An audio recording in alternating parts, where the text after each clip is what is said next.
এখানে যারা মাহফিলে গিয়েছিল আজকে আজহারের ডক্টর মিজানুর রহমানের আজহারের মাহফিল ছিল ঢাকার নবাবগঞ্জে। সেই মাহফিলে অংশগ্রহণ করেছে হাজার হাজার জনতা। এখানে যে জনতা যারা গিয়েছিল আমরা তাদের সাথে কথা বলবো এবং তাদের যে অনুভূতি সেটি জানার চেষ্টা করব।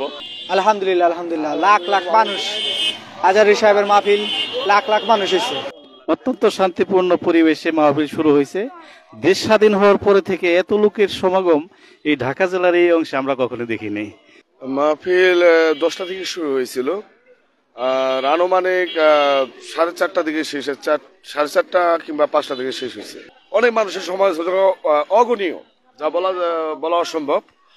তাতে লাখ 8-এর মতো মানুষ হয়েছিল এখানে। অনেক ভালো হয়েছে, আমরা অনেক কিছু শিখলাম, এরপরে অনেক মানুষ হয়েছিল। আর সবাই মানে কোনো বিশৃঙ্খলা হয় নাই, বিশৃঙ্খলা উপদ্রব হইলেও মানে স্বেচ্ছাসেবক যারা আছে ওরা সবাই সুন্দর মতো করছিল, সমাধান করে দিছিল। পরিবেশ ভালো ছিল, মানে মোটামুটি সবাই অনুভব করছে।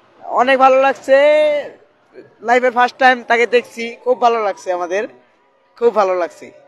হ্যাঁ, আমি তো মাহফিল থেকে আসলাম এখন। হ্যাঁ, অনেক লোক হয়েছে, অনেক সমাগম, মোটামুটি ভালো হয়েছে। অনেক মানুষ, লক্ষ লক্ষ মানুষ, তার গণন করা যাবে না। মাহফিল খুব ভালো হয়েছে, কিন্তু ভাই মেন সমস্যা হলো আমাদেরকে অনেক হয়রানি করেছে, একেবারে অনেক দূর থেকে রাস্তা বন্ধ করে দিছে। এটা আমরা আশা করি নাই। আজহারী মাহফিল মেন রাস্তার লগে দেওয়া আমরা পরবর্তীতে দাবি করি। আপনার চ্যানেল কি জানি না, আমি বলে দিলাম, আপনি সেরা দিন ভাই। অসংখ্য মানুষ আমরা দেখতে পাচ্ছি এখানে। গাড়ি চলাচলের সংকট হয়েছে, দেখতে পাচ্ছেন নারী পুরুষ এবং শিশু, যারা কিশোর বয়সী সবাই আর কি মাহফিলে অংশগ্রহণ করেছিল।